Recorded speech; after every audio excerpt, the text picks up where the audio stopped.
Don, let's borrow a term normally associated with football. Special teams, in hockey's case, power plays and penalty killing units. They're important all year long, probably more so in the playoffs. But do they necessarily work the same way in the playoffs when you're playing the same team night after night in a short series? Well, in the power play, the teams that have the special teams, the best ones, always win because what happens is you play each other back and forth, you switch around, you switch your power play. Al Arbor's done it, Michel's been doing it. You switch them around because you get to know their power play so well. Statistics suggest that penalty killers do better in the playoffs than they do in the regular season, at least for these two teams, and the power plays is good. What would be the reason for that? Well, when you're a coach, what you do is during the season you experiment. You put this guy up there, you put that guy up there, you try a defenseman up there like Scotty used to. You try different combinations killing penalties, but when you get in the playoffs, the power play, everything is right down. The penalty killing, you have your penalty killing ready. The playoffs are a different ballgame. All right, let's take a couple of what appear to be different philosophies with these two teams. The Islanders, from the moment the puck is dropped to start a power play, are looking to score. And if they can get 10 chances, including a couple right off the bat, that's what they want. Of course, you can only score one goal in a 2-minute penalty, but they want it as quickly as they can. The Nordiques seem to use all the 2 minutes if that's what they have to do.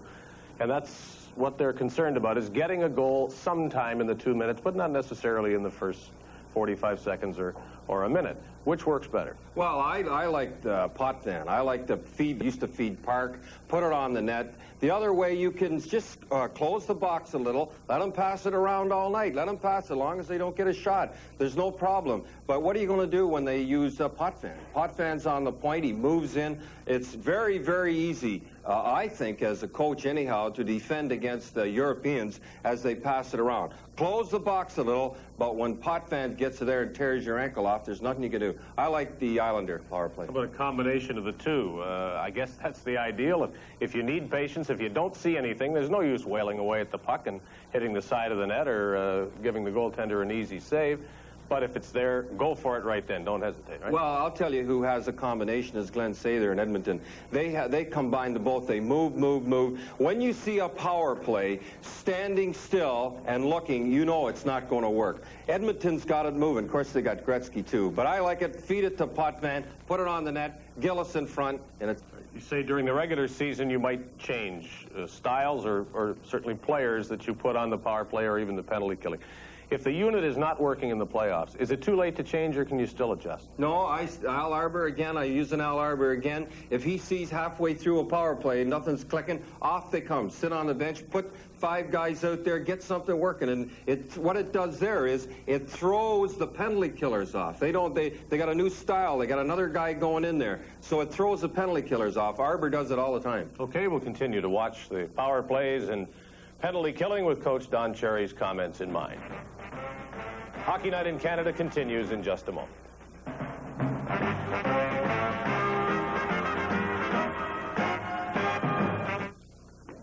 I've lost my crown, my people, my fortune, but I can still look smart. And I do. In my Aerosmooth shirt from Aero. Look at this collar, perfection, and it's best to stay perfect. I even get my exact sleeve length. What quality? Aerosmooth, fit for a king at a price any ex-king can afford. Reasonably priced Aerosmooth in white and plain colors. You don't have to give up a fortune to look smart. When you buy a new car...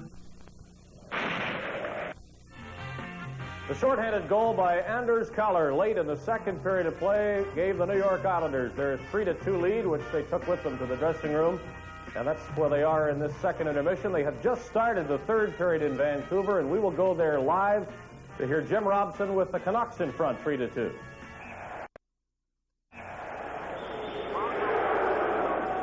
Here at Vancouver's Pacific Coliseum, there's the score with the Canucks leading the Blackhawks 3-2, third game of a deadlock series, as we welcome the viewers of the Islanders Nordiques game in the Coliseum, Quebec.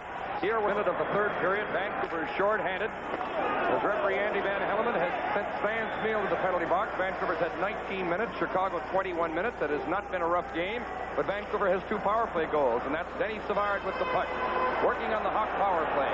As they trail by a goal, have Murray and Wilson on the point. Bob Murray winding up. Passing it to Tom Lysiak, who's been a standout tonight. Lysiak watched by Snips and Moline. To the point to Bob Murray. Back to Lysiak. 54 seconds left in Spiel's penalty. Bob Murray unloads, fakes the shot. Doug Wilson. Watched by Lindgren and Miner. Puck is behind Richard Brodeur. Brodeur and Bannerman, the goaltender. Lysiak with the puck. Bob Murray takes the shot. It tipped off of Moline's stick. Miner goes to the puck on the boards. It went around behind the net. Lysiak, 27 seconds left in Spiel's penalty. Doug Wilson, who has scored one of Chicago's goals, sharply has the other one. Wilson's shot deflects off Miner's stick. Murray to Lysiak. Smith battling him for the puck. The battle goes on, and Lysiak turns with it. 10 seconds left in this power play. Wilson. For Savard, who let it go to Al Secord. Savard shoots hard and high and off the target. A breakaway. Stan Spiel. He's onside. Spiel. Score.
Making it 4-2 Vancouver.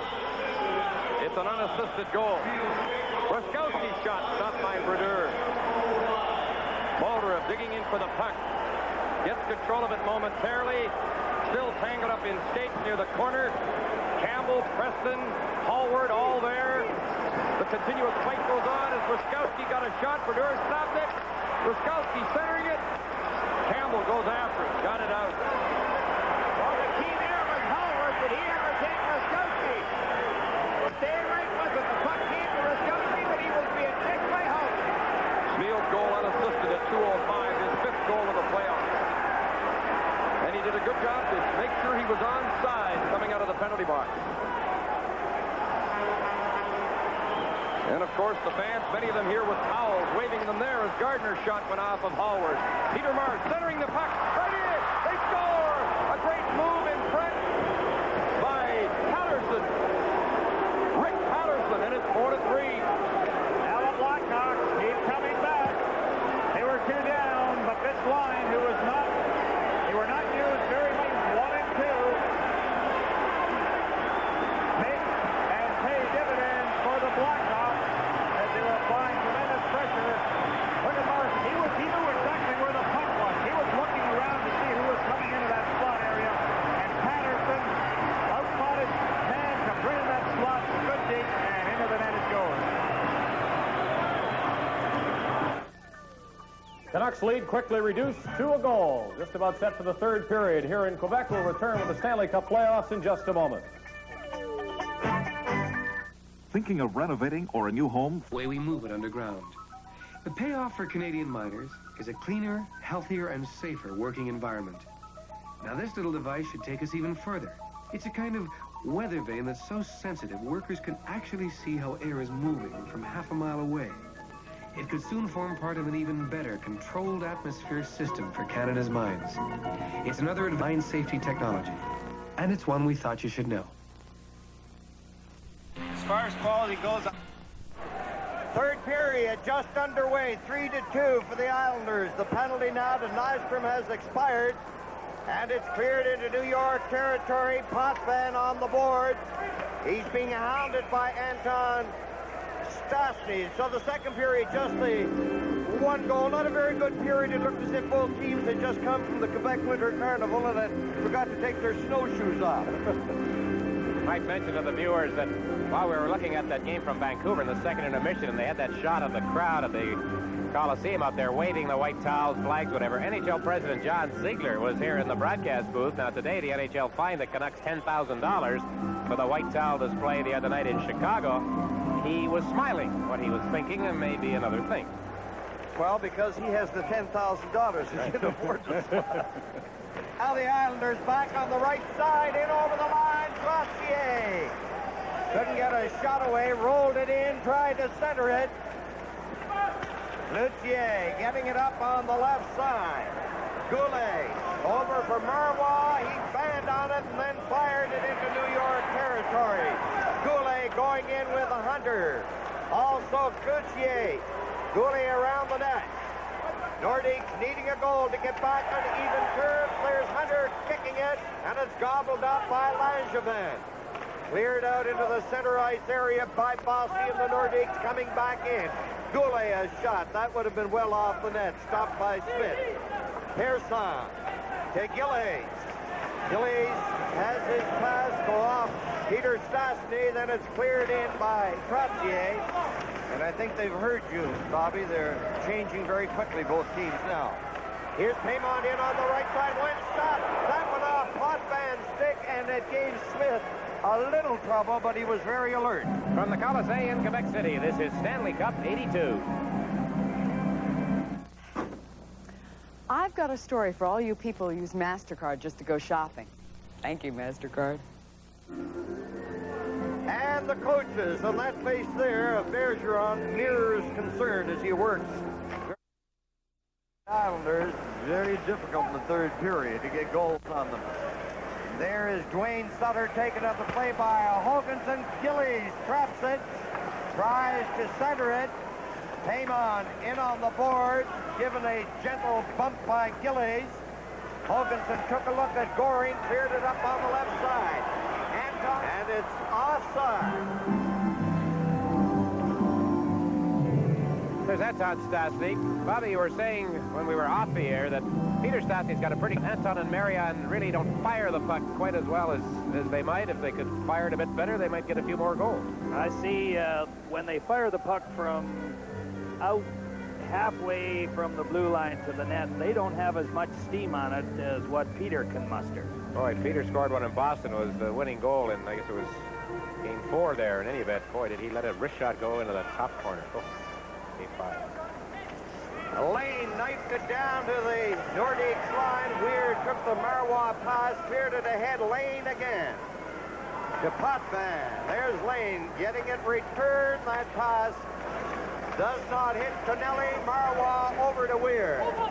3-2. The Islanders leading in the third period. 2 minutes, 34 seconds have gone by. Islanders just got rid of it. This will be icing with Marois back to touch it. Well, I think it could be the reason for the concern of Al Arbor as we look at John Tonelli, because Tonelli and his teammates, while they lead the series by 2 games and lead this game by 1 goal, there's just, I don't know, they just don't have that little extra jump that you expect from the New York Islanders. They seem to, in that second period, just be playing a cat and mouse game with Nordique, waiting for them to make a mistake, and finally they were patient. There's Mark Tardif getting a chance to play now. He should be good and fresh. I'd keep Mark out there until he got those wheels moving. Tardif struggles to get possession. Nystrom had a pass go off the stick. It's dug out by Merrick. Nordiques are doing some forechecking with Tardif, Hickey, and Miriam Stastny coming in. Merrick going right in front, takes the shot. That hit Marois, I think, before it got to Bouchard. That was a good play by Merrick. He can turn the Jets on, Bobby. That time, Weir was kite. Marois, good defensive save for Quebec. Watch Stastny going across to cut Merrick off, but Merrick just dropped that shoulder somewhat. Went right by him. Marois moved across on the right side to pick up the other Islander coming in, and was able to help Bouchard block the puck. See Merrick's reaction there just as the camera panned away. He just slammed his hand up against his leg. Wayne Merrick, Danny, one of my favorite alumni members of the California Golden Steel. There are a few of them left. Was Hoganson with the Golden Steel? No, L.A. L.A., yes. In it goes along the boards. Now, DuPont shooting it, sliding in front. Pearson, there's another. It's the goal post. DuPont took a low drive from the far point. Hit the goal post, and that Smith beaten all the way. There's a shot from outside by Langevin. DuPont shot it out over the line. Trottier on it. Lange clearing it back in over the line. 3-2 for the Islanders. Here is Hunter trying to ignite something for the Nordiques. Goring, after taking the pass from Bossy, digs in over the line, takes the shot, no difficulty for Bouchard. He plays it up ahead to Goulet. Coming up is Payman. Pearson broke it up, hands it back in there to Langevin. His pass misses on the left side. Pichette back, and that is icing against New York. Tonight's Stanley Cup playoff game is coming to you from the Colisee in Quebec City. Tomorrow morning. Hunter hit. Well, there's the 3-2 score for the visitors over the locals. Means the Islanders lead the Nordiques, but Bobby, the home team came awfully close right here. There's a shot by DuPont. There's Hunter falling backwards, just tipped the puck, and it hit dead on the post. Now it is Lane. Hot back. Playing it on the left side. Trotz shot it in. That is the signal for changes for the Islanders. Lane stopping it at the line. Pass to the other side. Picked off by Payman. Payman with Peter Stastny. Back to Payman. They run into trouble at the line, and it's golfed down on the left side by Gilly. Pichette hands it off. Up on the right side. Here's Payman. Payman trying to drop it back. Finally, it's picked up by Peter Stastny. It's done. And Anton Stastny shot it off the leg of Lane. Here is Potvin over on the other side. A shot there by Sutter.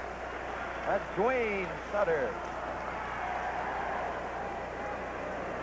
Pichette, the big defenseman, ahead on the right side. Anton Stastny upended, and a penalty for tripping against New York. This is Hockey Night in Canada from the Colisee in Quebec City. Round, round, round, round, it gets around. It gets around to the best parties in town. I always take my pleasure pack because it's real well known. Export and Canadian, you just can't go wrong. Round, round, round, round, it gets around. It gets around to the best parties in town. Pleasure pack, round, round, it gets around. Pleasure pack, round, round, it gets around. Pleasure pack. Well, a capacity crowd of 15,238 here at the Colisee, trying to get their team worked up as Denny Potvin's in the box. Here's why. Tripping the call as he dumps Anton Stastny. And the crowd in an anticipatory mood, the anticipation of tying goal on this power play. Let's see, it's in front. Cardiff couldn't make the move to get the shot after taking the pass. Now the Islanders bring it gently down into Nordic territory. Quebec, led by Marois, ahead to Cardiff, in over the line, hands it off. There's a shot from the far side by Goulet. Marois, Demirian Stastny back to Marois. Marois forced over to the far side. Now Cardiff behind the net trying to center it. It's cleared by Pearson. Marois back in there. Here is Cardiff. Cardiff takes a look, gives it to Stastny. Marion to Cardiff. He moved it in front. It's off his stick. But there to receive it was Bourne, and he shot it down the ice. Bergeron and Arbor both making changes. Coutier ahead to Peter Stastny with Marion and Anton. In over the line. Into the corner. Anton is upended. And the crowd reacting on that. The Islanders shooting it down the ice. So the fans were on referee Wally Harris. They are convinced if they had been refereeing, there would have been a penalty for tripping against Anton Stastny. Here's Goring. Goring over on the far side, knocked in on the boards by Peter Stastny. Pichette into the center ice area with Paymon. Paymon over the line. Paymon takes the look. Back to the line. Here's Pichette to Paymon. Paymon trying to get it to the side. It's back to Paymon. Over right on the plate. Anton Stastny!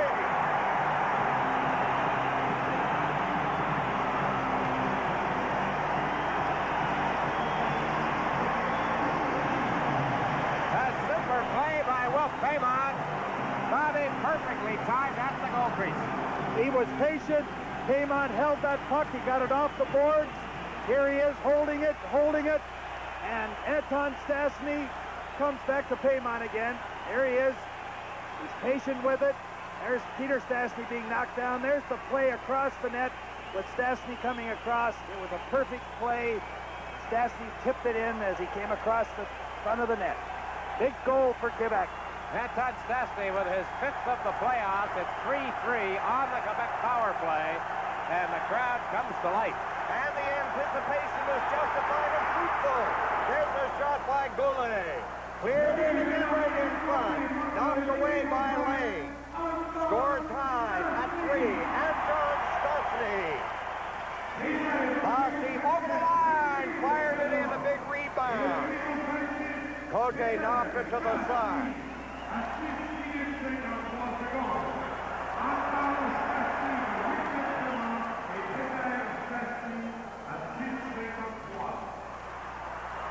Into the corner, going in, hands it off to Goulet. To Hunter, he failed to roll it in front, goes after it again in front, it counts. And Bossy is there to start out, he has Bourne on the wing. Trottier is getting in front, there's Bourne in front, big save by Bouchard. Bourne was in there very tight. So Bouchard stayed there. And he blocked it, there's icing against the Nordiques. Well, Mike Bossy worked his way down on his off wing this time, Bobby, on the left side. Bouchard came up with a pretty good save, and it was all over from close range. There's Bossy threading the needle through to Bourne. Bouchard came out with that big stick, and he uses that stick so very well, and he caused Bourne to deflect that puck past the net. 12 minutes and 4 seconds, the time remaining in regulation time. Pearson over to Nystrom through his skate. Nystrom taken in on the boards by Hunter, is swept by Weir, and Tardif propelled it down the ice. Number 18 is forward-checking there. That's Marion Stastny. The Islanders come out into the center ice area. Nystrom coming up. Merrick is trying to get in front. Pass was too hard. Merrick was there on the lip of the crease in front of Bouchard. Tardif belted rather solidly by Nystrom. Marion Stastny in over the line. Gives it to Hickey. Back to Tardif. Back in. Shot. He's up in front. They bang the win. Another shot. Wild, tragic, and feverish action. And it's held out. With the score, the New York Islanders 3, the Quebec Nordics 3. This is Stanley Cup 82.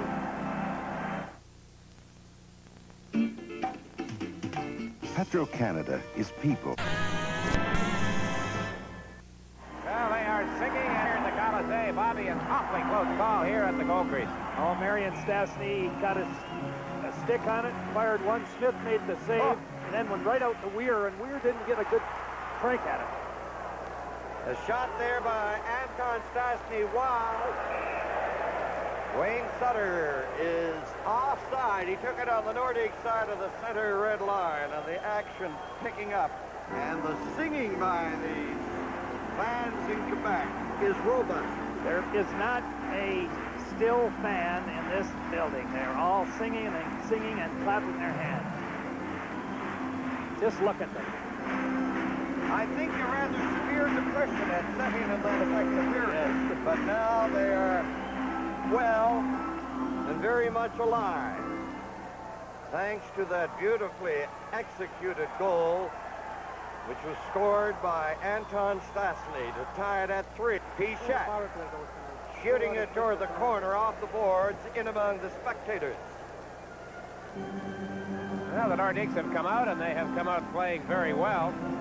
In this period, they have had 7 shots to just 3 for the Islanders. So Quebec is having its best stretch of offensive hockey in the hockey game. They had only 6 shots throughout the entire second period. Face off at the line. Slapped in by Weir. Paymon going in with Peter Stastny. And Anton, now they peel back. The Islanders cutting in on that left side. Gillies shoots. Went for the far side. Wide. Now there's a lead pass. It misses. Anton Stastny intended for Peter, and they don't miss too often. Not too often, but I hope the folks at home noticed the play that Goring made on Pichette to allow Gillies to walk in there on that left side.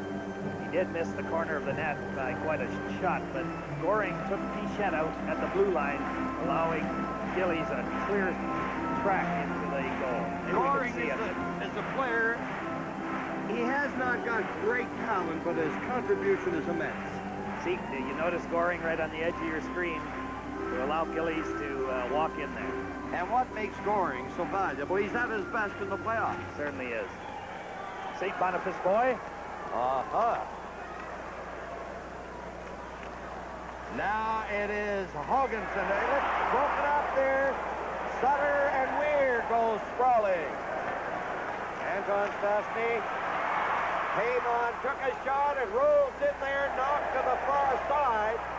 And a stick above the shoulder, I think, making contact. The referee had his arm up, but I don't think it's any penalty. It's just that infraction. From an Islander to an Islander. Clark Gillies, I feel, Danny, playing his best game of this series tonight. Certainly have noticed him more than we did perhaps in the first 2 games down at the Island, Tuesday and Thursday. The big guy from Moose Jaw. Well, it's 3-3 here, 24 seconds short of the halfway point in the third period. Out in Vancouver, it is still the Canucks 4 and the Chicago Blackhawks 3. They, too, into the third period at the Coliseum. Goulet, Hunter, Cloutier, Marois, and DuPont. They are the defensemen out of your picture. In over the line, looking for the puck. Morrow. It's passed back. Cloutier upended at the line. And he looks and says something to referee Wally Harris. Cloutier went after Cloutier. It's cleared into the corner by Goulet. Janssen ahead. Keller hands it up, fake there by Brent Sutter. He tried to set up Keller in front. And the Nordiques are back on that left wing. That's Mark Tardif making moves. Good move by Tardif. There's a shot right on the rebound. And the Islanders picked it up. That was an excellent scoring opportunity for Hunter, who went in there on the rebound. Now they're in on the boards in the Nordique zone, and they get a whistle. And a pushing and shoving match between the veteran Andre Dupont and 19-year-old Brent Sutter. The Islanders rookie, one of the many Sutters, and more are on the way. Imagine 2 more coming. Hockey Night in Canada will continue in just a moment. Escort and Lynx March sales have more than doubled over February. Well, it was Cloutier down that left side here a minute ago on a close call as Hunter moved in on the rebound right here. Look at Hunter. Not necessarily a rebound. It was Dafnari in that. Hunter with the chance. Puck kind of went loose, and Hunter walked in and picked it up. He could have got it up in the air. It might have been in. The tempo and consequently the stature of this hockey game has been enhanced considerably in this third period. The fans have had much more to cheer about than they did in the second period, which is a bit shoddy. Now Bourne lost it. Langevin tried to get it loose, but already Marois was on the ice and the whistle had gone. 9:20 left. And one of the Stastnys. Well, he is the oldest of the 3 in uniform here tonight. This is his first Stanley Cup playoff year, Bobby. Peter was interviewed the other night, Dave and Peter talking, and, you know, comparing it to the World Championship. I wonder what's going through Marion's head through all of this emotion, especially that last series with Boston. Well, the way he's playing, I'm sure he's very enthused about it, Dick. Is this his best game, Danny, would you say, in the series? I would think so. I would think he's worked very, very hard. Now Trottier clearing it ahead. Bossy going in, scores! Bossy in all alone on that right side. What a shot that man has. He threads the needle every time he lets it go. He misses the net very, very seldom. I was watching him in warm-ups here this morning, and my, he gets that puck and blitzes it. See, Bobby, that's the mark of a good shooter, when the goaltender has to move all the time. Bobby Hull used to do that, Danny, as you know. Look at that. Boy, oh boy. I don't think I was ever as accurate as this guy. To cut off the angle, but Bossy found the grave. Why was there nobody over there? Well, they got sucked in. The puck was loose here, and there were 3 or 4 jamming for it, and they pulled that left defenseman way over into this melee with the puck being loose. It's like a magnet sometimes. Now the Islanders again over the line. Hit by Marois. Trottier dropping it back. Goulet chases it. Gave it to Dupont. He lost it to Trottier over to Bossy. Back to Trottier. And now Cloutier with Goulet. Back checking. Trottier. Oh, a solid belt there by Langevin on the Quebec player. Cloutier, he's been injured. Did he get an elbow there? Well, I couldn't see just exactly what happened. He was going for the puck when Bossy was back checking, and Langevin came across with Bossy kind of blocking my view. He may have got an elbow or a shoulder in the up in the jaw area. Well, my guess is when the replay comes on, we will see that he received an elbow. And he was a sitting duck, Bobby. He was just a target for Langevin. Here it is now, just inside the blue line. Watch this. Bingo. I would say you were absolutely right, Dick. But back checking. The guy that just fired that second goal of the game.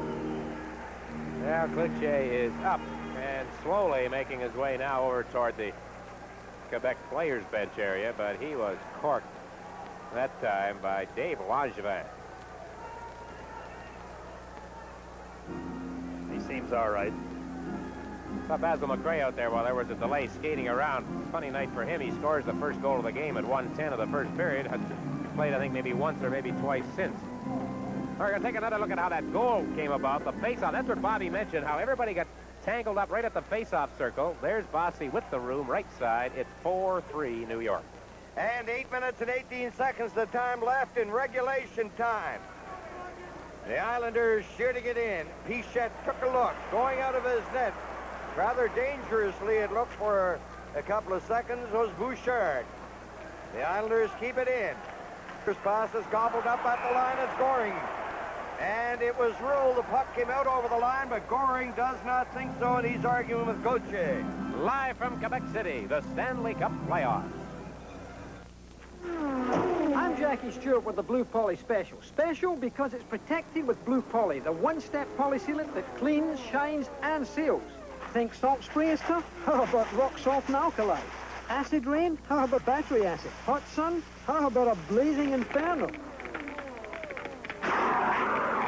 Look, nothing penetrating. Blue Poly seals in the shine, seals out the elements. Guaranteed to protect 2 years or your money back from Blue Coral.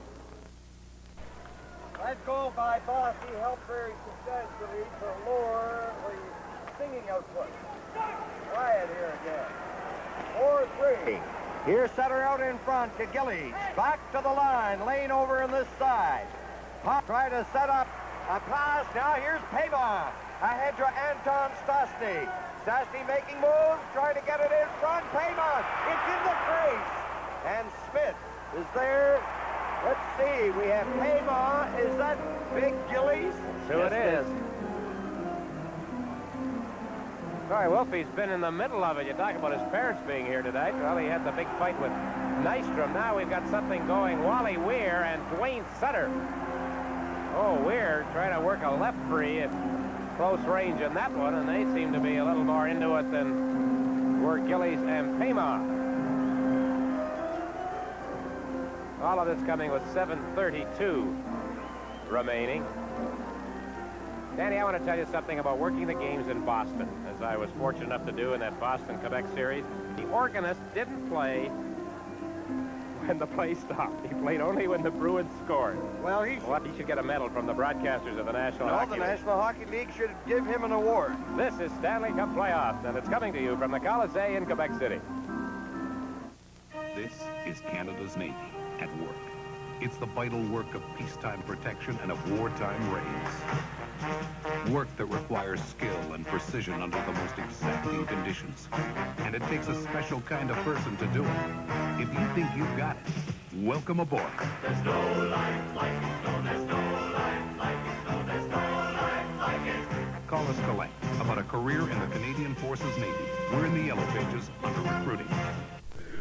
4 players in the penalty box. Clark Gillies and Dwayne Sutter of the Islanders, Wally Weir and Wolf Paymont of the Quebec Nordiques, all 4 receiving 2-minute minor penalties. And they're all for roughing. Here's how it all starts. Paymont and Gillies begin it in front of the net. And then as they were having their little... Weir got into it with Sutter.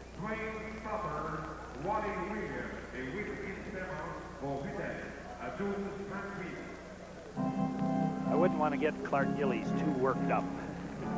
With all this skating room out there, if you were coaching, would you have the Stastnys out? You're down a goal. Well, they'll be out there on Tuesday night for sure, Danny, as well as tonight, the Islanders and the Nordiques here in Quebec City. Game 4. Viewers in Quebec and the Maritimes for sure will see us. For the rest of the country, check your local listing. 8 o'clock Eastern Time. They had 4 forwards out there when they were scored on at the end of the second period. Bergeron might be somewhat hesitant. Well, he has one Stastny out. Pichette takes a shot right on, no difficulty for Smith. Hoganson, Pichette, and Stastny. That is Peter for Quebec. Trottier with Lane and Potvin. Trottier digging around the net, trying to center it. It's knocked off his stick. Potvin bumped Pichette. Now Peter Stastny coming up on the right side. Hoganson is cruising in. Stastny upended, and a penalty. Trottier. He was upset after he knew that he was going to go off. He shot the puck down the ice. I think he isn't a sharp little guy, that Trottier. He tried to get away with that one. He saw that Peter Stastny was by him. Now watch what he does. He just throws himself down and hooks his feet out from under him. So Trottier joins his teammates, Gillies and Dwayne Sutter, in the penalty box. Al Arbor looking on from back of the bench, his team leading 4-3, 7:01 left in regulation time. There at the Colisée, game 3, the Islanders up by 2. They would dearly love to be up by 3. This is the one, Bobby, the Nordiques have got to win it. Otherwise, it's just too far to come back. Key game, always. If there are no further penalties, and the original 4 are out, and then the Nordiques will have an advantage for 30 seconds. Of course, the Trottier penalty has to be a delayed penalty. He is the 3rd Islander in there. Langevin clearing it in. Here's Marois playing it behind the net. Dupont has it. And the lone forward, number 16, Goulet. He's up on the left side. The puck, however, goes to the right wing to Marois. Marois cruises to the line, trying to barge through there. Gerson headmans the puck. Fails to hit Carroll, number 25. Watch him. He's a very pesky little fellow when he's killing off penalties. He's not doing it now, but he will later. Goulet getting it back to Marois. He shovels a very delicate shot. Here is Smith. I thought he was going to go down and see if he could score. Well, he got one last year, didn't he? Or 2 years ago. 2 years ago. Now Hoganson, the veteran, up on the left side. Hits the line, winds up, waist-high shot. Hoganson showed a fairly good burst of speed there for a fellow who is getting up in years, and more importantly, he's ailing. Now it's Hunter. Hunter coming in over the line with Pichette. And they misfire on that. Hoganson has it. 3 seconds time, and then Nordiques will have the advantage. Now they have the advantage. Over it goes. Here's Hunter. Getting it ready to punch. And on.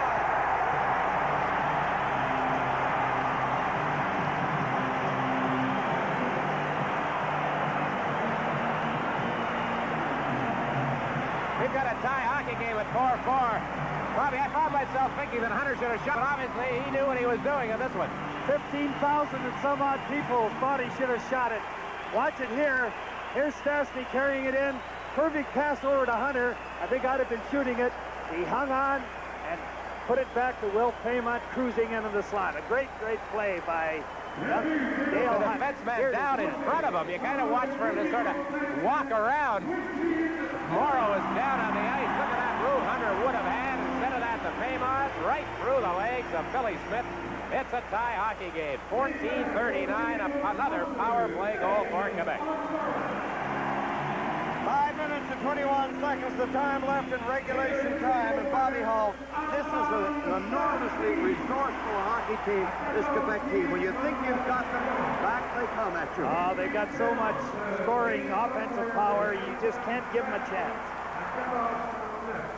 Now Bossy is chased in there by... And the acquisition of Paymont has paid handsome dividends to this Quebec team. Now a back pass over on the other side. There's a shot, a sharp angle shot by Cloutier. Knocked down on that Morrow shot in front. Paymont clearing it ahead, going after it again. He and Janssen to the far side, and Janssen shoots it in. Marois cleared it rather coolly out over the line. Cloutier took a belt from Paymont and went to the ice, and that got a very happy reaction from the crowd. Here's Nystrom playing at the center, intercepted by Miriam Stosky, going in with Anton. Miriam Stosky, a backhand shot went off the stick, Langevin's stick, and went behind the net. Now the Islanders into that center ice area with Tonelli. Tonelli getting set, takes a move on the left side. Merrick is around the net, Nystrom in front. At the northeast with Hoganson taking it out of the area that was dangerous. It's cleared into the center ice area. Peter Stosky to Marion. In over the line. Anton is getting in front. A leg save on what was a pass. Here come the Islanders. Merrick swings over on this side. His pass missed Tonelli. The tempo picking up. Action from end to end. It's centered. Gobbled up in front by Weir. Weir ahead to Bichette. Stosky, Marion finally got it, didn't get it the first time. It was intercepted by Nystrom. A lead pass for Tonelli, and it is offside. And overtime looms large on the hockey horizon. 3:27 left. You're right, Danny. It's the best stretch of two-way action we've had in the hockey game tonight. Fans responding. The Paymont goal on the power play from Hunter and Anton Stosky, tying it at 4-4 and 14:39. And there you see the time remaining in regulation here at the Colisée in Quebec City.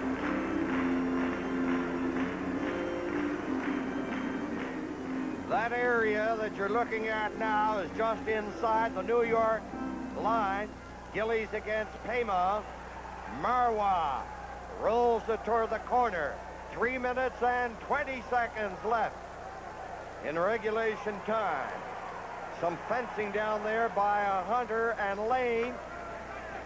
Here's Dwayne Hunter. Good body check by Marois on Gillies. Puck is loose in front. At the line, it's stopped by Gillies' shot. Bobby, that was an excellent body check by Marois on Gillies. He really laid it to him, and it was a good, clean check. And, of course, he stopped him from cutting in on that left side. Here's Hunter. Hunter getting it over, but the Paymont, a backhand shot. Stopped on the short side with Smith going down. Paymont tried to finesse it. Now in behind the net. It's centered right out in front again to Hunter. And the Islanders were on the ropes right here, and they cleared it into the center ice area. Now Weir plays it to the far side, going after puck, and score tied at 4.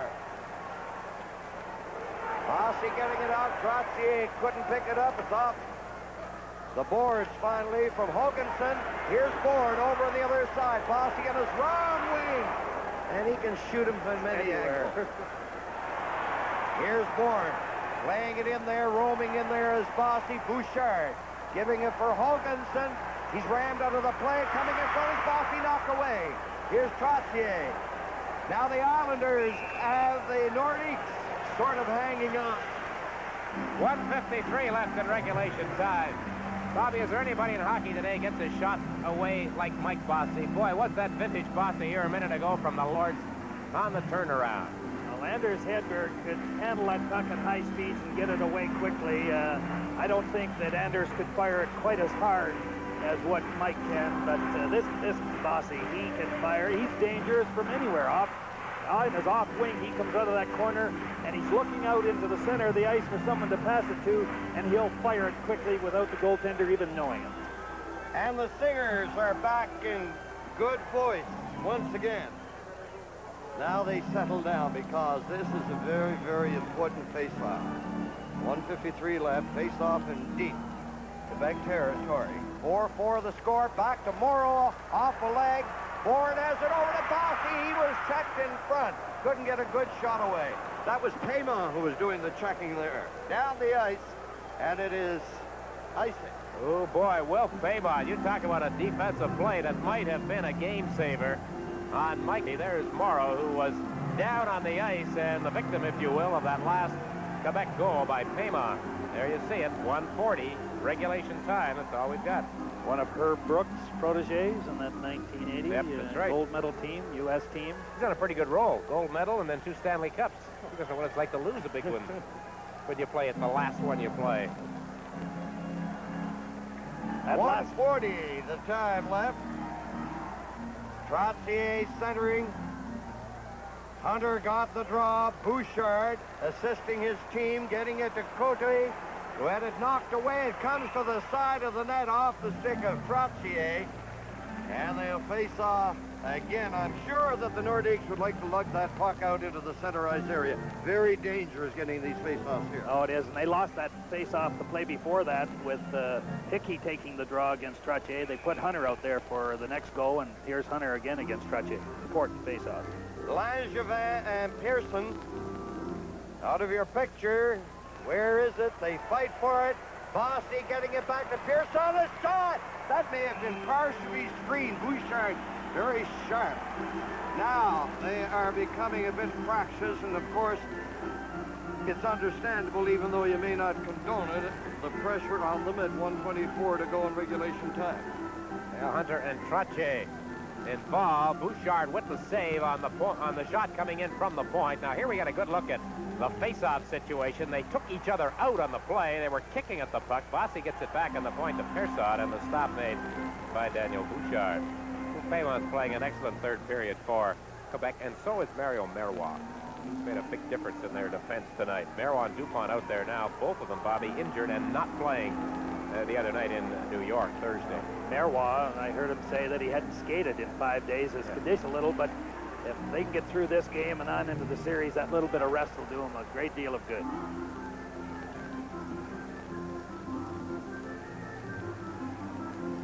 Now it is Hunter again against Trottier.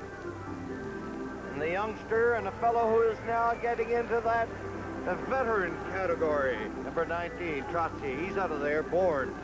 When do you become a veteran? When do you hit your prime in hockey? Oh, I say around 28 years old. Some, they're at it at 18. Right in front, there's a shot. Where is it? To Bouchard. Oh, how close that was. He actually looked behind him. Bob Bourne with the shot. Trottier, Bobby, is really hammering people out there right now. He started at the beginning of the game. Well, the Islanders control it again off the face-off. Bourne was on the draw. Now look at this. Bourne with room. The stop by Bouchard. Tremendous save, and he grabs it as it dropped in behind him. 1:18 remaining, regulation time.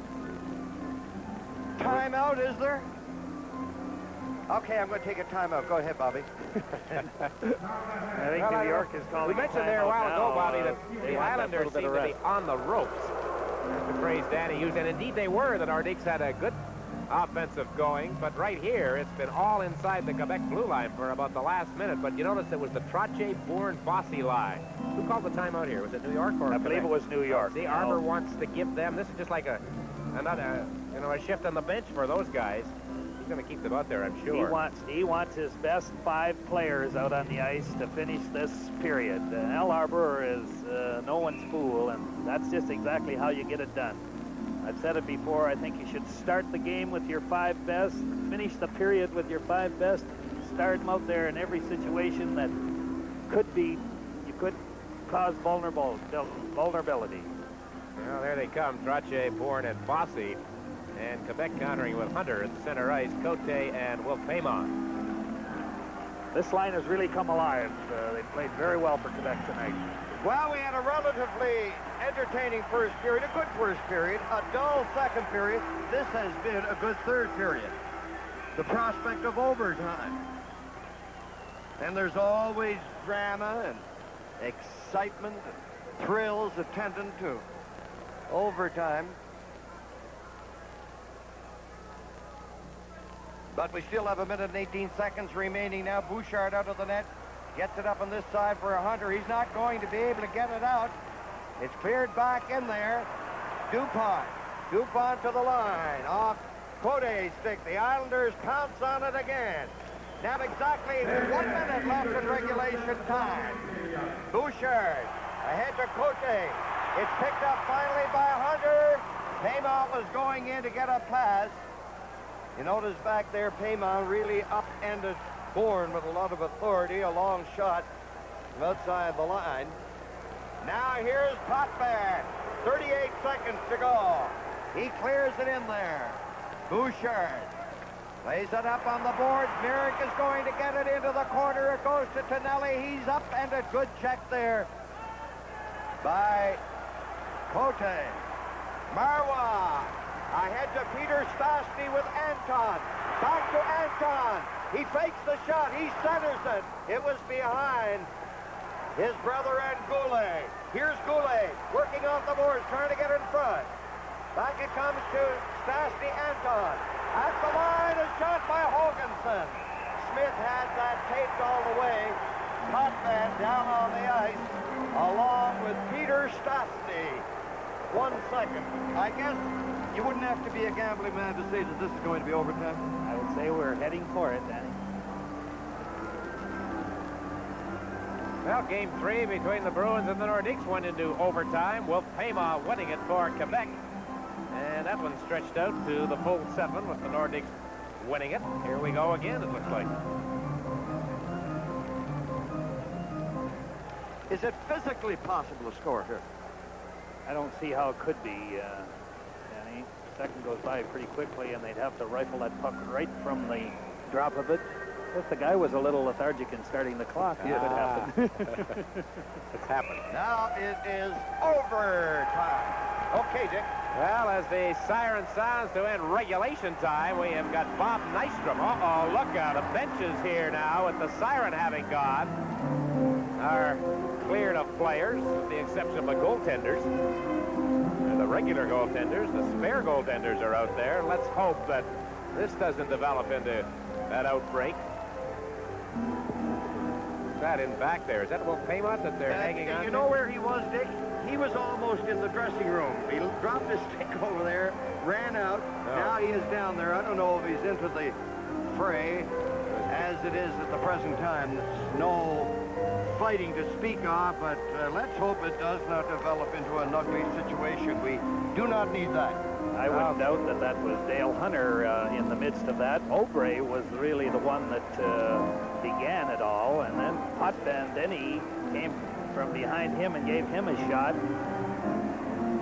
Come on, boys. Come on, boys. There's McRae. He wants to get in on it. You know what they should do? Bring out the ice cleaning here. They There's really the should. idea.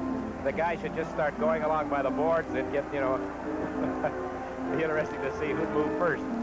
36 hockey players or the machine. Well, there's referee Wally Harris in the middle of it. There's Basil McRae, who started this game way back almost 3 hours ago with a goal at the 1:10 mark of the first period. Has hardly been on the ice since. I'd like... The clock hasn't started. It's at 10 minutes. Overtime intermissions are 10 minutes. The league rule for regular intermission time is 15 minutes from siren to face-off. In overtime play, it's 10. So the clock here has not started ticking down. And the scene that you are looking at continues.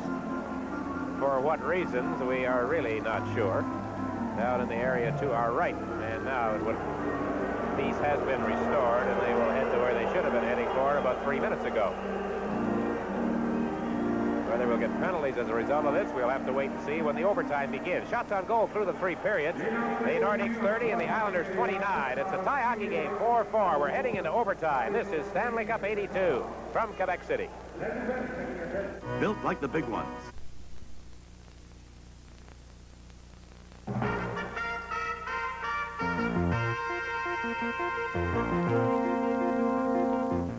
Good evening. Here's a summary of today's developments in the Falkland Islands.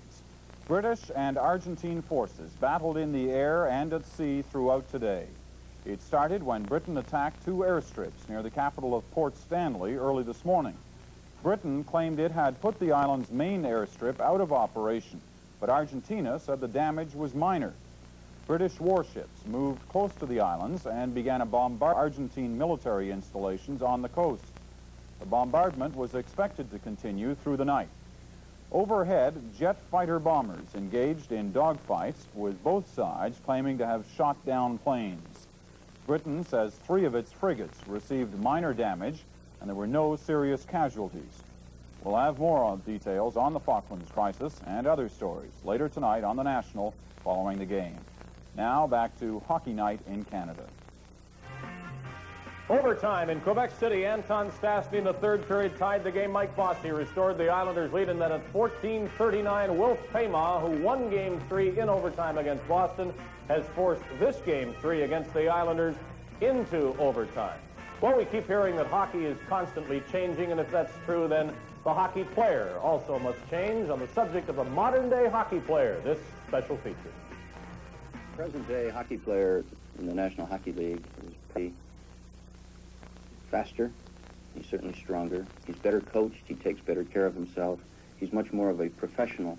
That is, he looks after what he has to do to earn a living probably better than athletes have in 5, 10, 15 years ago. Back 20, 25 years ago, when there were only 6 teams in the league, players were motivated out of fear. They had to produce and keep their mouth shut, otherwise they were out of the league. There weren't many opportunities for them, and they knew that they wouldn't get a chance again. Today, with 21 teams, people know that if they are a good hockey player and one that can perform the abilities that they have at a consistent level, they'll be able to play in the league. So they're not as much motivated by fear. They're more motivated by intangibles that they have within themselves, something like the dedication to the game and the type of individual they are, the desire to be the best there is, and also by money and notoriety.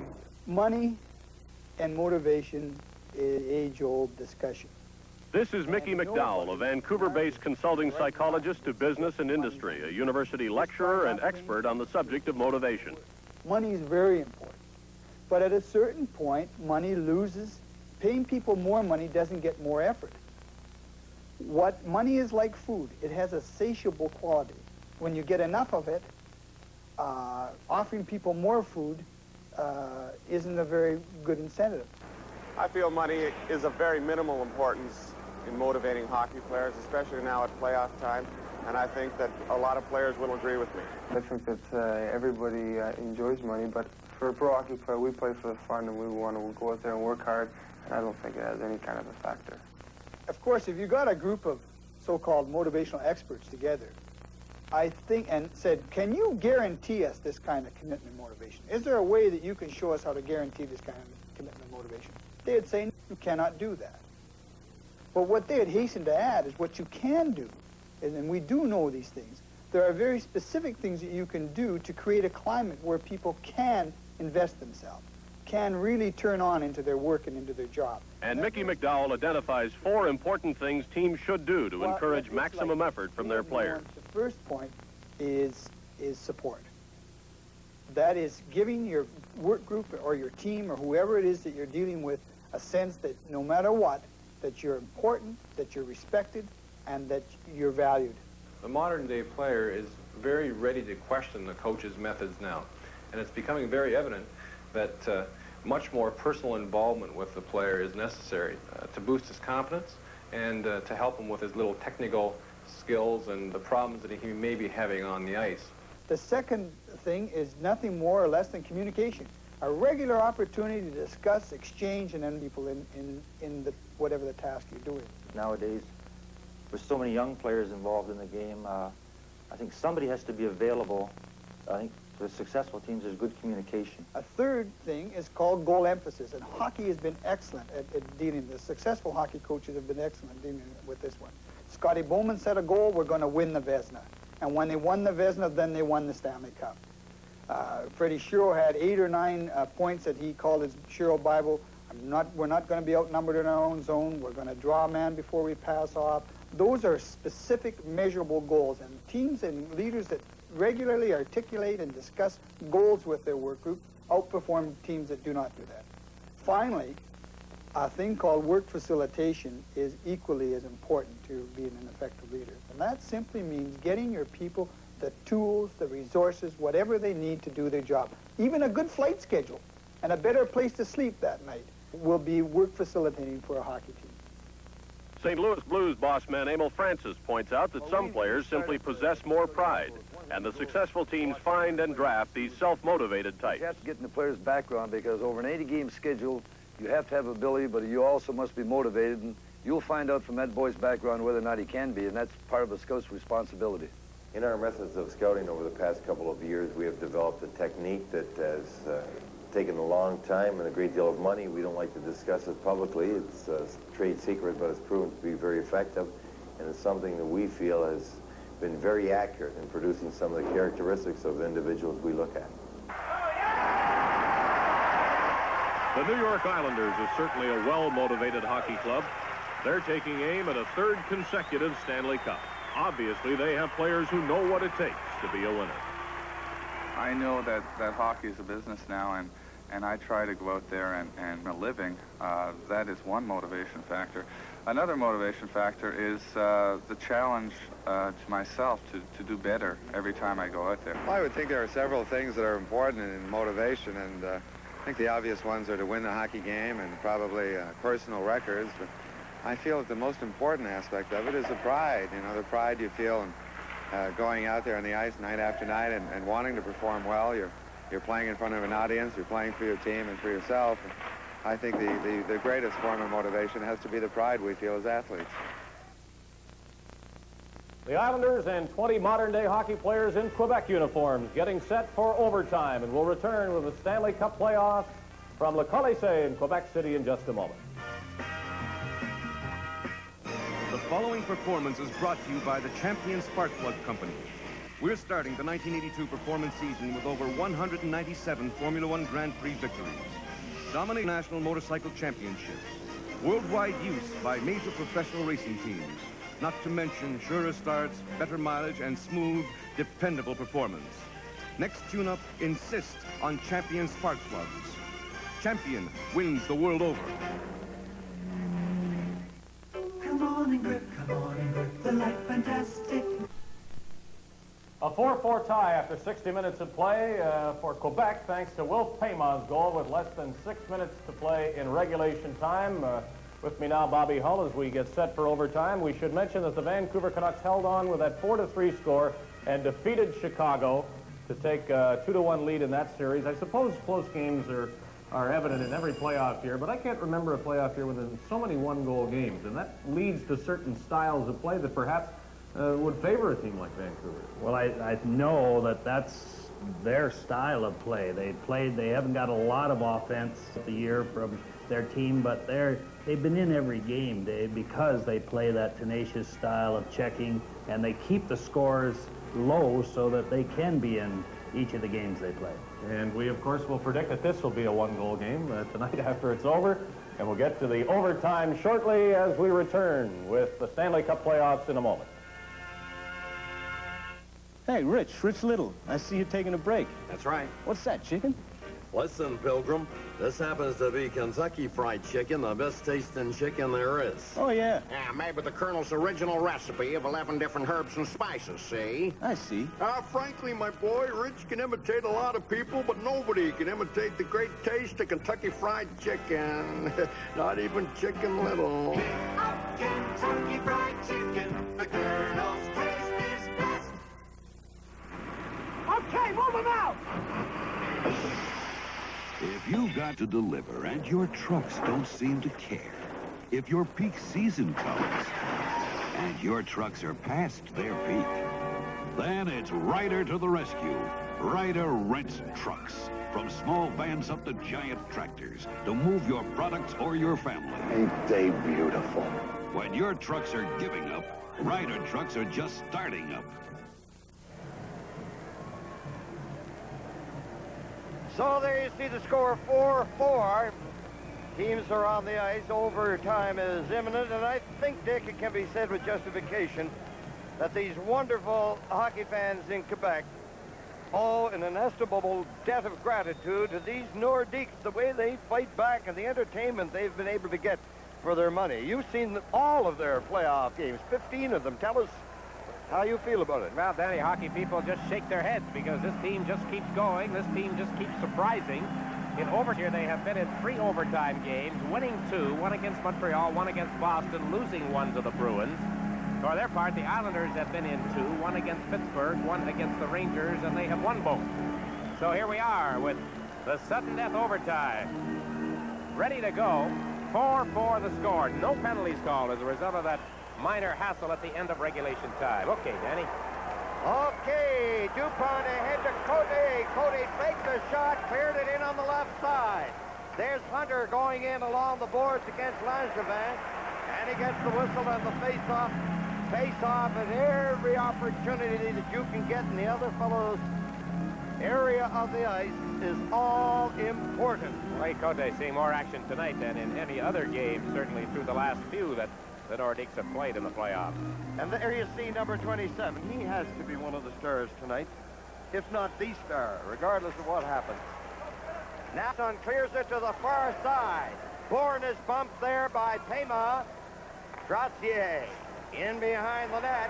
Forechecking. The Nordiques with great determination along the boards it goes. Trottier couldn't clear it out the first time. Now it came out over the line. Shot back in there and a long shot by Cote. Langevin with Paymon hanging all over him. Now into the center ice area for the Islanders. Pearson is in over the line. The Nordiques breaking into the center ice area. They don't get very far. They stay with it. However, the Islanders start out bumping Bossy and Cote. Long pass over on the other side. Marwa ahead to Peter Stastny. He dropped it back. Cleared in there. Goring knocked it into the center ice area. Goring rolling it ahead. There's Hoganson very coolly clear the line. Goring knocked it back in there. Peter Stastny trying to get it. He poked it to center. Here come the Nordiques. They hit the line. Over the line. Anton Stastny to the other side. But the Islanders are going to get it into the center ice area with Goring. Chopping it to the corner. Here's Gillies. Gillies around the net. He's hitting it right in front. And a glorious scoring opportunity for Dwayne Sutter. He had the open side of the net, but he deflected it wide. Pichette around the net, out on the wing to the Nordiques line. Long pass to center, picked up at the line. And it's called on the offside.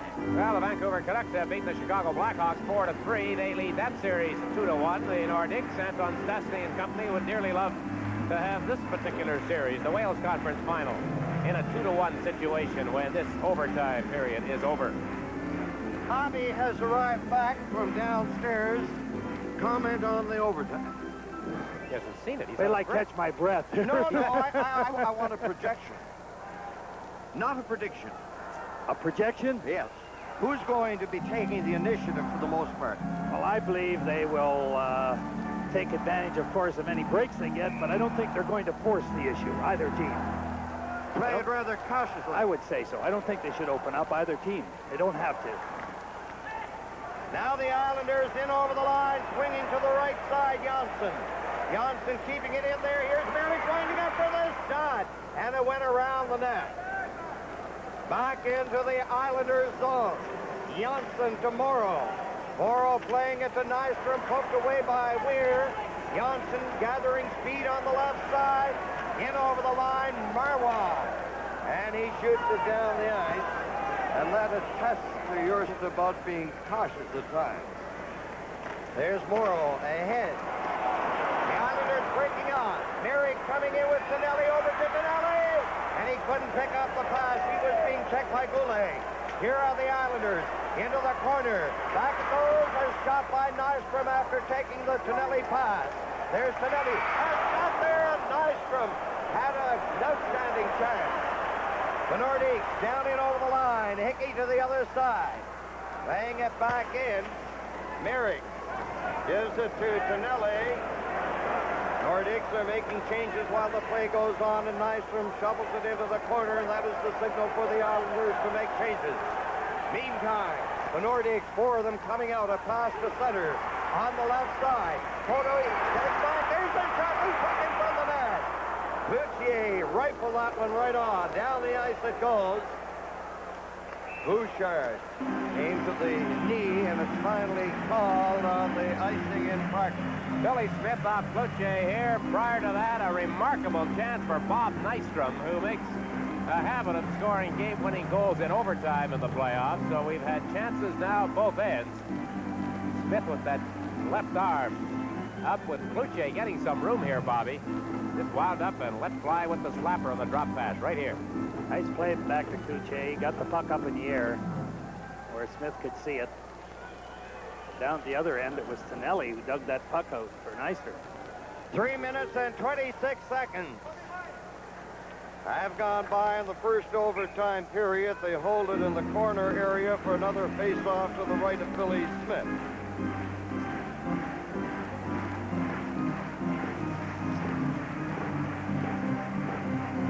Mike Bossy with playing with a knee brace. He wants anyone to know it, and I don't really know it for sure, but he's bothered that left knee of his. There's Bossy going after it. Marois got it back out over the line. DuPont to Hunter on the left side. Cote delicately dumped it into the corner. Langevin playing it off the boards. Down the ice it goes. Bouchard returns it to the other end, and with Langevin picking it up, he gets it out to the line. Trottier with Bossy and Bourne. In on the left wing boards. Bossy knocked his man down. DuPont, puck at center and stopped. Hotbank cleared it in. Here's Hoganson spinning around, gives it to Cloutier, broken up by Potvin. Now Hoganson rolled it in on the left side again. Nordiques are making changes while the play goes on, and there is Lane coming to center, shooting it high, and it's over the glass to the right of Bouchard. Correction on my stats on the Islanders, having been in 2 overtime games this year, make it 3. They lost one to Pittsburgh. Rick Kehoe scored the winning goal against them in a 2-1 game in Pittsburgh. Mentioning Bob Nystrom as well, he has 4 overtime goals, Danny. Only one player in hockey history has more. Need I say more to you? I think he wore number 9 for yeah, the I think so. Canadiens. Left-hand shot played right wing. And he had 2 in 1 year in consecutive games against Detroit. The year that the Canadiens knocked out Detroit, when I think Detroit finished, what, about 30 points ahead of Montreal. Talking about rocket for sharp. Now here's Dwayne Sutter scoping it in there. The Nordiques on the left side. Good move there by Anton Stastny. However, he then neutralized that move by giving it away to Lane. Lane playing it in on the right side. Pichette looked over his left shoulder, cleared it to the other side, and the whistle in a delayed fashion sounded for the offside. Yeah, Dave Pichette scored the winning goal against the Bruins last Sunday night in Boston in regulation time. Bobby, you were quite right. Oftentimes in this day and age in overtime, the teams take it to each other. They try to get it over with early. It's a little bit cautious through the first 4:58 of this one. Maybe each club thinks the other club is going to bring it to them, and they're at a stalemate. That was an icing, not an offside, with the result that the face-off is to the right of Billy Smith. Here's Hoganson failing to keep it in. Sutter, Dwayne, coming down in over the line, fades to the right side. But DuPont, with that great experience, stayed right with him. He played the man and not the puck. Here's Gillies, clearing it back in the... Peter Stastny to Marion. Working his way out. Anton is up ahead. Good stick handling there by Marion. In over the line. It's knocked away from him. Lane Ahead to Dwayne Sutter. Sutter takes a lob shot. Bouchard to Marois. 5 minutes and 35 seconds have gone by in the first overtime. Marion Stastny takes a shot from the angle, which was very severe. And the Islanders with Merrick, who has a fair amount of speed. Merrick coming in around the net. Falling for it is Johnson. Johnson as it shoots it in there. A deflection by Nystrom was wide, and then Tonelli shot it around the net. Here's Merrick in front of Tonelli, and I think that was deflected by the defenseman just in time to keep it away from Nystrom. Nystrom, however, now has it on the right side, coming in with Merrick again. Tonelli in front. Marois to the other side. Nordic cleared into the center ice area. Aubry shooting it in. The speedster Goulet, 16, comes from the other side. However, the Islanders, they're in possession with Merrick. Merrick clearing it ahead to the line to Tonelli to Nystrom. The shot, and it went off Weir's stick over the net and over the glass. The Nordiques have had 3 shots in this overtime period. The Islanders have had 2. As we look at the Islanders on the change, heading to their bench with 6:40 gone here in this first overtime period. A 4-4 tie through regulation time. Mike Bossy with 2 goals for the Islanders. He has 4 in the last 2 games involving these teams. Keller and Bob Bourne, the other scorers for New York. And for Quebec, McRae, Peter Stastny, Anton Stastny, and Wolf Payman. Gerson ahead. Trottier got it to the left side. Keller was roughed up in the corner area. Now the Nordiques. Cote missed that pass from Dupont. It's returned down the ice by the Islanders. Marois back there, and it is icing against the Islanders. Exactly 7 minutes having been played in the first overtime. A long night for everybody out there on the ice, especially for this fella who, as we have mentioned before, is playing hurt. Notice that he had Keller out there, Bobby, with Trottier and Bossy to begin this shift. Now, with the whistle having been blown, he has replaced him with Bob Bourne on the left side. That's the lineup he's been going with mostly tonight.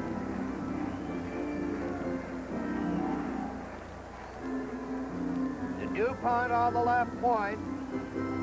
Marois on the other side. Hunter will try to draw it back, facing off against Trottier. The Island possession. Bossy takes a look. He misses his man Trottier. It goes down the ice. There'll be no icing on this. Dupont starting out. The Islanders peel back. The Nordiques left center in over the line. Here's Cote. It's off the stick, comes to center. Bossy coming down with Trottier. Bossy over the line. It's off his stick to the other side. Bourne is taken care of by Cloutier. Quebec back in over the line. There it is, shot for the corner area. Cote backhands it. Hunter takes a look. Cloutier right in front. It's back at the line. There's a shot. And an overtake, another scramble. A wild pileup. And Harris frantically signaling that puck did not go over the goal line. It didn't go. It's on the mesh. The wrong side of the mesh as far as the Nordiques are concerned. Bobby, good play by Dave Bichette at the line to keep them here. There it is. He keeps that puck in and then fires the puck right on the goal. There's Cloutier standing right in front. That's Hunter in front, and that's Cloutier falling while he was falling. Got a backhand whack at it and hit the side of the net. Close call, but the puck on the wrong side. Billy Smith hanging on for dear life in the goal crease. 4-4 is the score. The Nordiques and the Islanders are in overtime. Quebec getting caught changing their defensemen with New York breaking out a time or two. Yeah, they were lucky there in that last Islanders rush. They were almost caught with nobody back there on a bad line change. They better be ready to be strong in their own end when New York fires that in there. Goring sweeps a pass to the right side. Dwayne Sutter couldn't get it. Hoganson clearing it. And it went to the Islanders bench, just in the center ice area. This is the second year that the Nordiques have been in the Stanley Cup playoffs. This is the 5th time the team has overtime. They have won 3 and lost 1 in the previous 4. You want to go all the way back through the Islanders' history. They have been in overtime 22 times, winning 17 and losing 5. And the shots on goal for the overall total, we record that Quebec has 34 and New York 31. That is Gillies out there with Goring and Dwayne Sutter.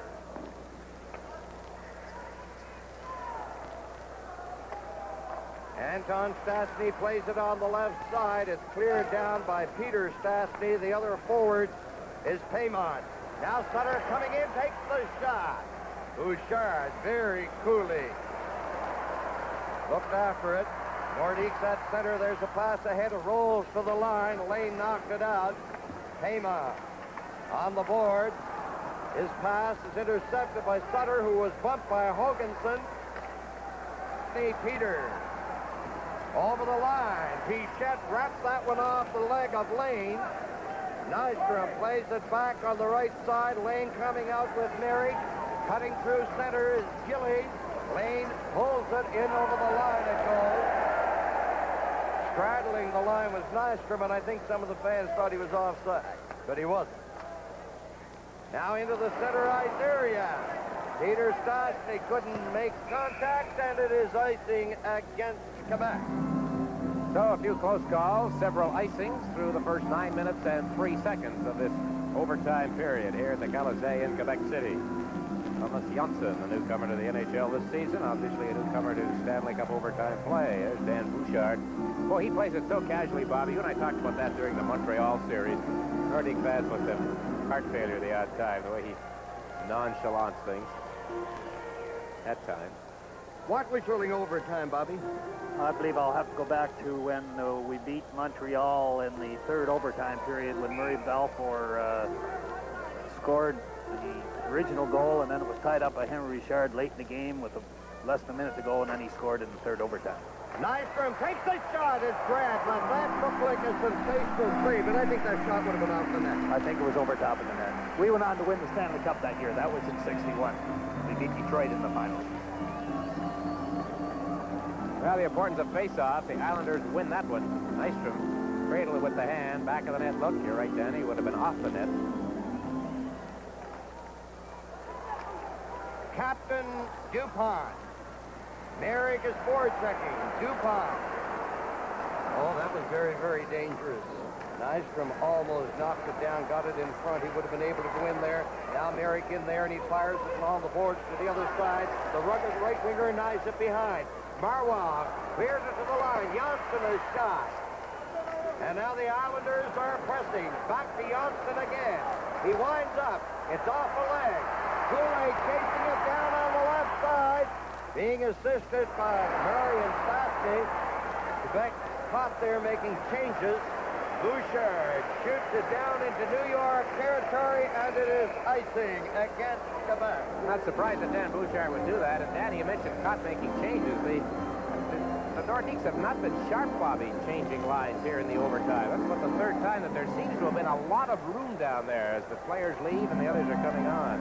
I think the Soviet Union has a great method of changing players. They'll get a hold of the puck and they'll start up the ice, and knowing they need a change, then the defenseman will swing and go back while the line changes. Now Pearson a shot. It was blocked there by Coutier. Pichette again. Nordique's in over the line, struggling to get free. Coutier knocked it out. Now from center, Quebec shooting it back in there. Langevin to Pearson to the other side. Coutier with Bourne and Bossy, the three of them at center. They shoot it in. Coming from the right side. Bossy against Cote. Hoganson playing it on the left wing. No icing on that. And Langevin is back there. 9 minutes and 22 seconds left in the first overtime period, and the Islanders, Trottier missed it. It's picked up delicately there by Stastny. That's Peter Stastny, came on the right side. Peter Stastny trying to get in there. Stastny shoots. Oh! What a glorious opportunity. Now Nordiques again. Anton Stastny trying to center it. Peter Stastny in the open. Oh! Hits the shot wide. Pressure by the Nordiques. Here's Dupont getting it in to Anton Stastny. Goring with Anton Stastny tying him up. It's loose. Off the boards to the other side. Marwa can't get it, and Gilly shoots it down the ice.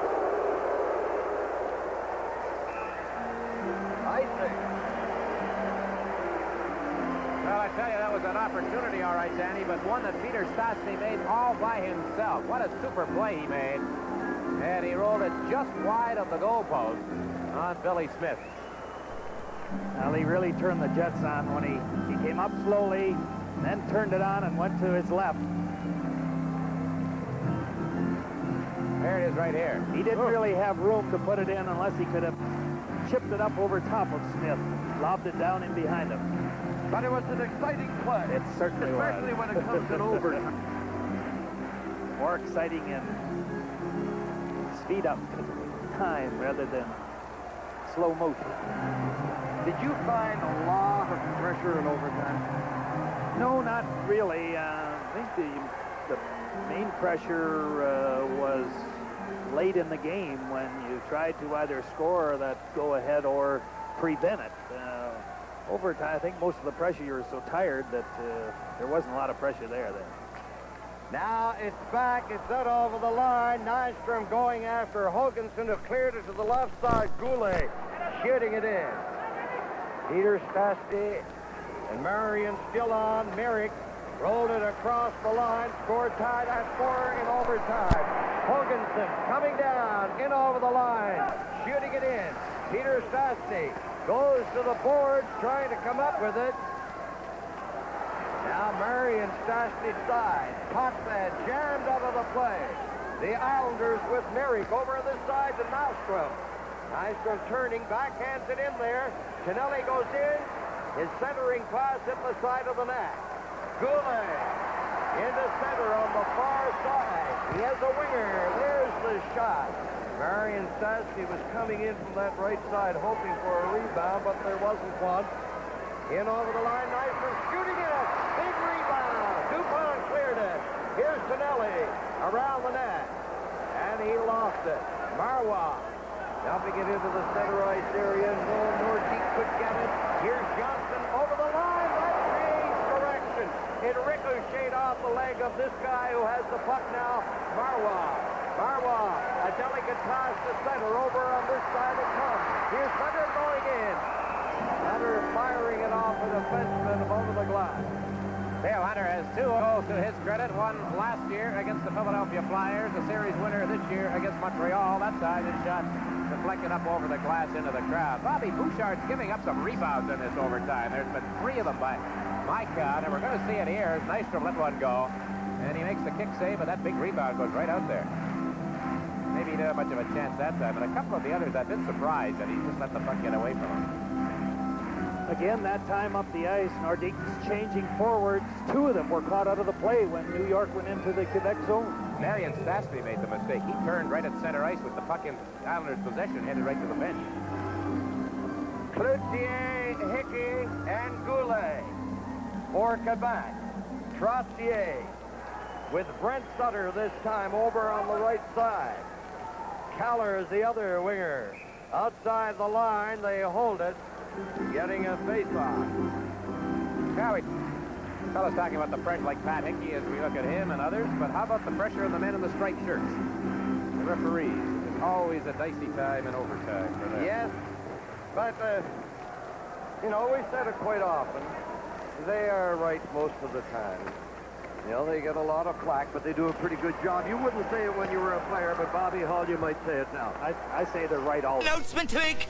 Are you going to right become or a referee now? Right Here or come wrong. the Islanders on the right side. Sutter is forced out. And we get a face-off. Danny, if not right, awfully official.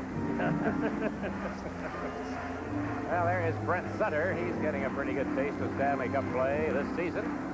Joining the Islanders as the season came along, 43 points in 44 games. We are in overtime here. And a reminder that Tuesday night, Game 4 here in Quebec, 8 o'clock Eastern Time.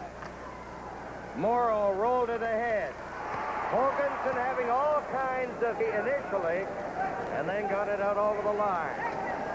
Janssen to Morrow into the center ice area to Brent Sutter. He has Carroll on there with him. That's a new combination.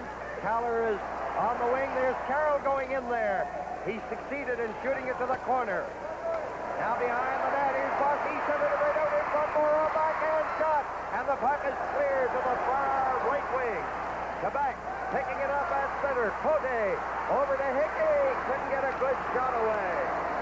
The Islanders on the right side. This could be a dangerous rush. Here's Bossy.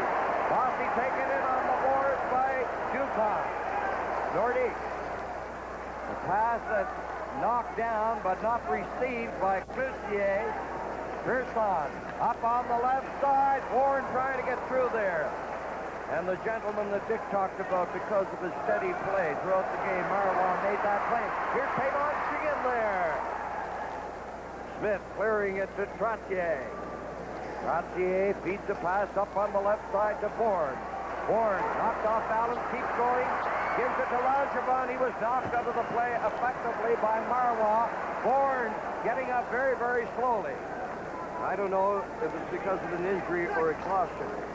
Now Trottier was knocked to the ice by Hunter. Puck shot back in there. Dwayne Sutter taken out of the play. Nordique coming out. Marois rolling it in on end. Nordique had made changes. Now it's Sutter over on the other side. Achilles back to Sutter. Backhand shot, big save, rebound. And it was cleared by Hoganson. Now here's Sutter again trying to center. It rolls into the crease. And a nervous moment there. This capacity crowd, and particularly for Mr. Bouchard. Well, that time he made sure there was not a rebound.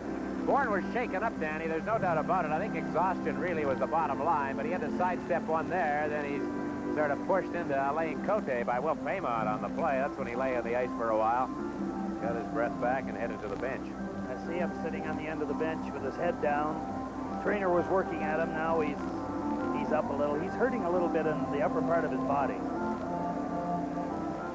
Now they played through 15 minutes and 20 seconds of this first overtime period. It's a 4-4 tie. They're very fortunate the next game is not until Tuesday. Islanders, it goes to Lane.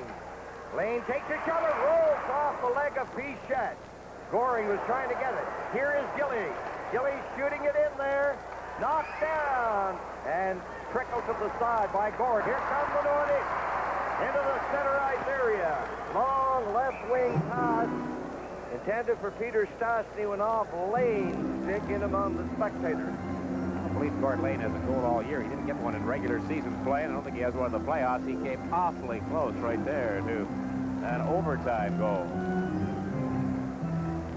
Stastny's out together as a threesome, and that hasn't happened that often tonight. Bergeron has been using Paymont or Cote along with them. You know why at times he breaks up the three Stastnys? For this reason. He thinks at times that Peter has an opportunity to shoot the score, but he's trying to set up a brother. Also, maybe he feels that he needs a little more. Well, there's no greater love than love for a brother, is there? That's a nice thing. Brother Dennis found that out last night when we roasted him. And vice versa. Last laugh, though. He had the mic last. No, I think they break him up sometimes with for defensive reasons, maybe more than anything. Alger Arbour, the Kingfish. Played with him in Chicago. Right. Stanley Cup team in 61. He was on that team, right. Played on a couple others with Detroit and St. Louis. So, well, he didn't. St. Louis never won it, but played in Toronto. Yes. So a big face-off again. Tie game, 4-4, 4:10 left in the first overtime. Back at the line. Marois to Cloutier, and he ripped it off Potvin's leg. Potvin couldn't get anywhere. Now Trottier, and he shoots it down the ice. Striding back there like a youngster was Dupont, and it is Isaac. Peter Stastny did a job on Trot's face-off. He won that one clean as a whistle. Oh, there's Michel Bergeron. Back of the net, of the bench rather, as he makes a change now.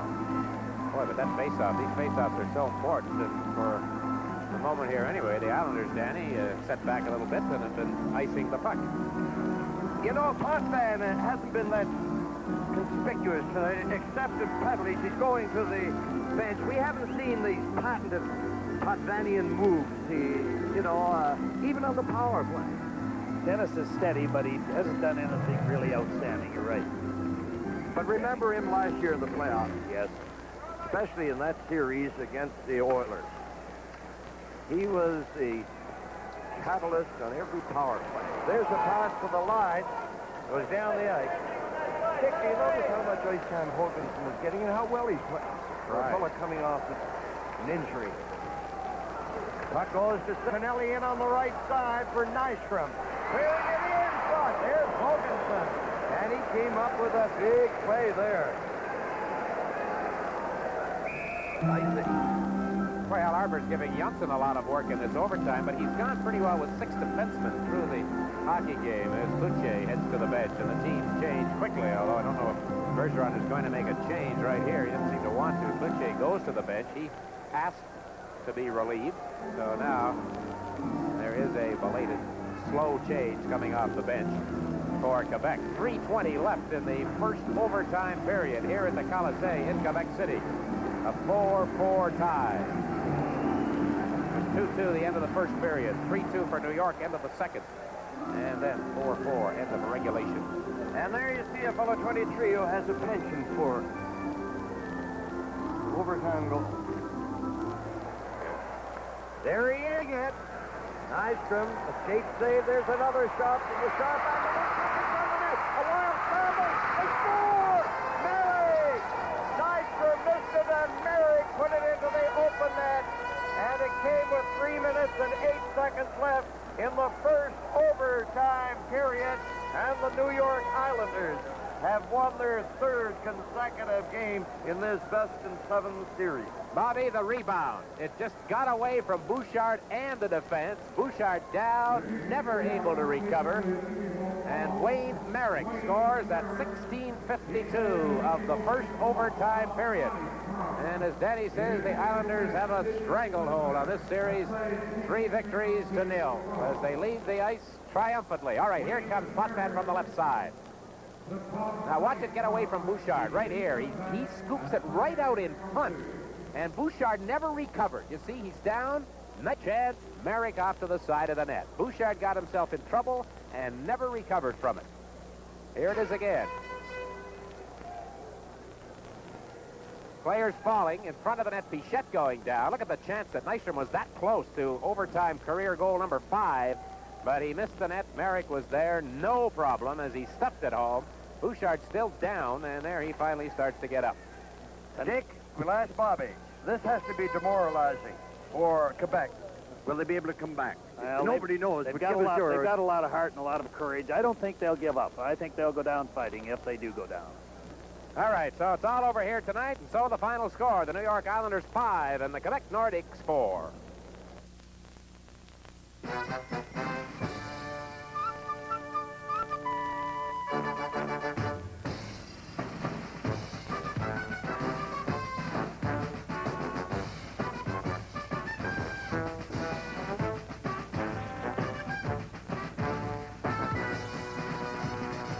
Molson Light has got heart. Molson Light has got heart. It's got taste. Molson Light has got heart. Heart, join the movement to life.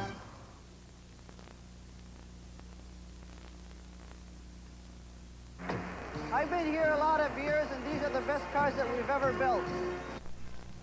The Islanders are 1 game away from reaching the Stanley Cup final for the 3rd straight year as they try to win the Cup for the 3rd straight year. Wayne Merrick's goal in overtime at 16:52 gives the Islanders this 3rd game of the Prince of Wales Conference Championship. And the 3 stars of tonight's game. Star number 1, Mike Bossy, who for the 2nd straight game of this series scored 2 goals. Wilf Payma played an outstanding game for Quebec, setting up to and scoring the goal that forced the overtime. And Wayne Merrick, because of scoring the winning goal and because he was a dominant Islander forward in the overtime especially, is credited with the 3rd star of tonight's game. Obviously demoralizing for the Quebec Nordiques. They are down 3 games And not many teams know what it means to come back from a 3-0 deficit. The Islanders happen to be one. It is not likely that the two-time defending Stanley Cup champions are going to let this get away from them. Game 4 Tuesday night, 8 o'clock. Check your local listings for the game in your area. We bid you good night from Le Colisée in Quebec City.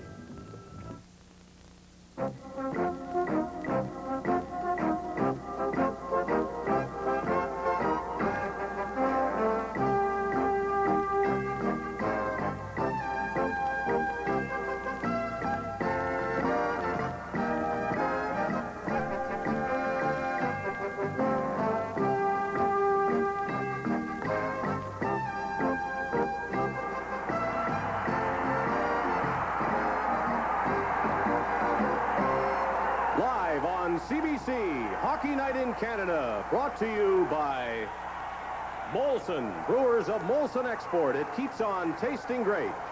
Canadian General Electric. Canadian Tire, where you'll find a lot more than tires. And by Ford of Canada. At Ford, quality is job one, right down the line.